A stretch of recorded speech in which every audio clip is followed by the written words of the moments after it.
दोस्तों, खेसारी लाल के खिलाफ मुंबई में शिकायत दर्ज। जी हां, महिलाओं का अपमान करने के कारण खेसारी लाल यादव के खिलाफ मुंबई में शिकायत दर्ज यानी कि एफआईआर दर्ज कर दिया गया है। आखिर यह मामला क्या है, तो चलिए पूरे विस्तार से बताते हैं इस खबर को। अंत तक वीडियो को जरूर देखें। भोजपुरी सिनेमा के मशहूर सिंगर व एक्टर खेसारी लाल यादव के खिलाफ मुंबई में एक शिकायत दर्ज हुई है। एक्टर पर ये आपराधिक शिकायत सनातन सेना के राष्ट्रीय अध्यक्ष सुरजीत सिंह ने 10 जून को की है। आपको बता दें, एक्टर के खिलाफ ये शिकायत भारतीय दंड की धारा 292, 294 और 354 के तहत कराई गई है। इस शिकायत में कहा गया है कि खेसारी लाल यादव फुहड़ता भरे गाने बनाते हैं।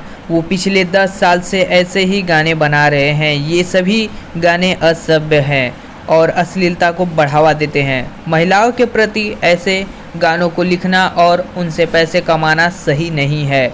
वहीं इस पूरे केस में खेसारी लाल यादव के एक नए गाने का भी जिक्र है, जिसका नाम है चाची के बाची सपनवा में आती है। आपको बता दें कि इस गाने से सोशल मीडिया और न्यूज़ चैनलों पर काफ़ी विवाद हुआ, जिसके वजह से खेसारी लाल यादव ने इस गाने को आदिशक्ति फिल्म से प्राइवेट करवा दिया। दोस्तों, वैसे तो बता दूं कि खेसारी लाल यादव पर ही सिर्फ इन दिनों अश्लीलता का दाग लगाया जा रहा है, लेकिन अश्लीलता पूरे भोजपुरी समाज में पैदा करने वाले कई सालों से आ रहे हैं जो गाना गा रहे हैं अश्लील गाने। इसमें खेसारी लाल के अलावा और भी कई सिंगर हैं जो अश्लील गाने गाते हैं। तो दोस्तों, सिर्फ खेसारी लाल को लेकर ही टारगेट करना ये बहुत गलत बात है।